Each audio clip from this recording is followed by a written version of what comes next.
এই বছর গরমের ছুটিতে যখন বেড়াতে গিয়েছিলাম মানালি, তখন ছিলাম আমরা দি কাটোচ গ্র্যান্ড বাই ভিভান রিসর্টে।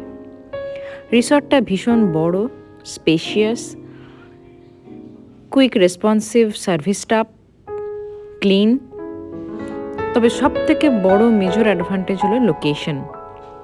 বিয়াস নদীর ধারে, মানালির ম্যাল রোডের জ্যাম ভিড়ভাট্টা এড়িয়ে খুব শান্তিপূর্ণ সুন্দর জায়গা।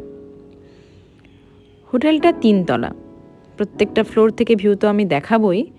তার আগে দেখিয়ে নিই হোটেলের ঢুকতেই যে অ্যাডমিনিস্ট্রেটিভ রুম, রিসেপশন এরিয়া আর আমাদের খাওয়ার জায়গাটা।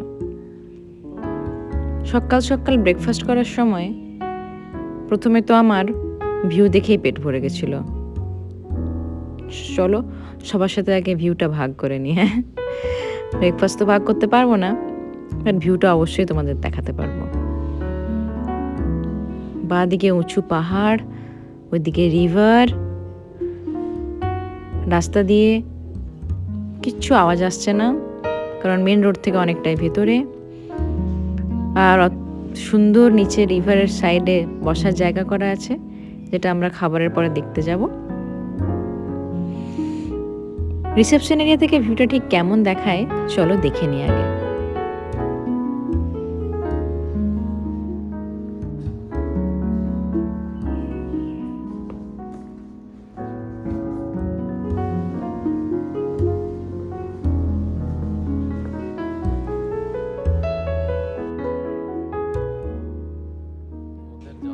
এটা হলো ফার্স্ট ফ্লোর থেকে ভিউ, যেখান থেকে আমরা দূরে রাস্তাটা দেখতে পাচ্ছি, গাড়িগুলো যাচ্ছে। যারা সকালবেলা সোলান ভ্যালি বা রোটাং পাস বা শিশু যাবে, তাদের জন্য আদর্শ হচ্ছে এখানে এসে স্টে করা।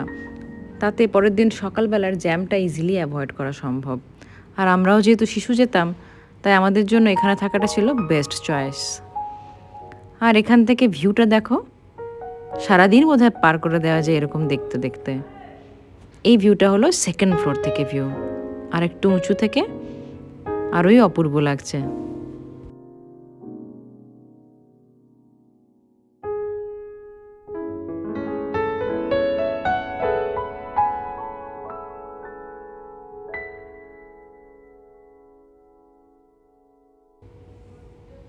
এবারে যাব আমরা last floor, third floor. Fourth ফ্লোরে ছাদে যাবার কোনো এন্ট্রি নেই। আমরা এখান থেকে লাস্ট ভিউটা নিয়ে তোমাদেরকে রুম ট্যুর করাবো। এখান থেকে দেখে নাও তো কেমন দেখাচ্ছে ভিউটা, just no word, absolutely stunning. ওইখানে যে গাছগুলো দেখা যাচ্ছে না নিচে, ওগুলো সব আপেল গাছ। এখন আপেলের সিজন না, আপেল গাছে ফুল দেখতে পাওয়া যাচ্ছিল, পরে আমি দেখাবো। কিন্তু আপেল দেখতে হলে কিন্তু অগাস্ট, সেপ্টেম্বর, অক্টোবরের সামনের দিকে আসলে দেখতে পাওয়া সম্ভব।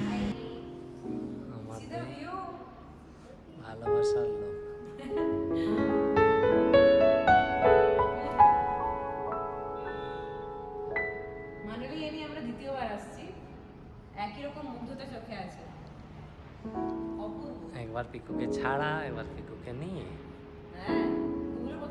কেমন লাগছে?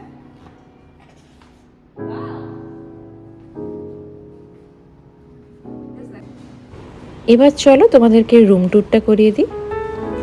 রুম আমাদের ছিল স্ট্যান্ডার্ড ডিলাক্স রুম। বিভিন্ন সময় অনুযায়ী রুমগুলোর ভাড়া চেঞ্জ হতে থাকে, ঠিক 3.5 থেকে 5-এর মধ্যে পড়ে। আমরা যেহেতু মে মাসের ফার্স্ট সিজনে এসেছিলাম, তো ঠিকঠাক 3-3.5-এর মধ্যেই পেয়েছিলাম। আমার এক্স্যাক্ট অ্যামাউন্টটা মনে নেই, কিন্তু ফেসিলিটি সবই ভালো ছিল। গিজার ছিল, ইলেকট্রিক ব্ল্যাঙ্কেট ছিল, আর রুম সার্ভিস খুবই ভালো ছিল। যখন যেমন খাবার চেয়েছি কিন্তু বানিয়ে দিয়েছিল। ব্রেকফাস্ট সেরে সামনের আপেল বাগানটা দেখতে গেলাম। একদম ছোট্ট ছোট্ট আপেল ফুল ধরেছে, আর কয়েকটার মধ্যে ছোট ছোট আপেলও দেখা যাচ্ছে, একদম ভেরি স্মল বেবি আপেল। দাঁড়া একটু জুম করে দেখাই, এই যে আপেল ফ্লাওয়ার। এরপর হাঁটতে হাঁটতে নিচের দিকে গেলাম। এটা আমাদের প্রপার্টির মধ্যেই ছিল যেখানে আমরা ছিলাম। আর ওখানে অনেকটা নামার পরে, ধাপে ধাপে নামার পরে নদীর ধারে ক্যাম্প ফায়ার করার জন্য বা এমনি বসে থাকার জন্য জায়গা ছিল। পথ চলতে এই ছোট্ট লাল পাহাড়ি ফুলটা আমাদের অনেকক্ষণ দৃষ্টি আকর্ষণ করলো। পাহাড়ে আসলে যে বিভিন্ন রকমের গাছ ফুল দেখতে পাওয়া যায় সেটা কিন্তু বেশ আকর্ষণীয় লাগে। আমার বাচ্চাটাও বেশ খানিকক্ষণ দেখলো, তা আমায় বলল, মাম্মা ছবি তুলে রাখো, পরে গুগল করে আমরা দেখবো এর নাম কি। জানে ভালো করি এইসব গাছ এখানে ছাড়া অন্য জায়গায় পাওয়া যাবে না, তাই বেশ খানিকক্ষণ দেখতে ভালোই লাগছিল। ও মা, কি সুন্দর একটা প্রজাপতি বসে আছে দেখো, দারুণ লাগলো বলো। চলো আর একটু নেমে যাই। নামতে নামতে গরম ধরে গেছিল। মে মাসের প্রথম সপ্তাহে যা গরম আছে, আমাদের ড্রাইভার বলছিল যে আর একটু পরে আসলে আপনি বুঝতেই পারতেন না হিল স্টেশনে এসছেন নাকি গরমের জায়গায়। একমাত্র শিশু ছাড়া কোথাও আপনার ঠান্ডা লাগবে না। যাই হোক, বেশ খানিকটা নেমে পড়েছি আমরা। সুন্দর আপেল বাগানের মধ্যে দিয়ে যাচ্ছি।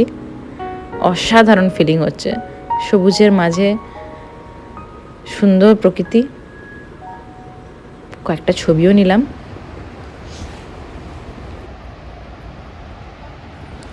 এবার শুনতে পাচ্ছ বিয়াস নদীর আওয়াজ? উফ, কি মারাত্মক লাগছে। ওদিকে নদীর আওয়াজ, পাখির কলতান। বসো বেঞ্চটাতে। So super relaxing.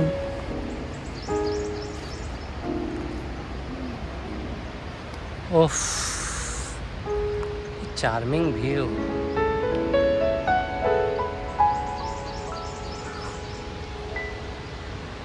এটা আমাদের হোটেল।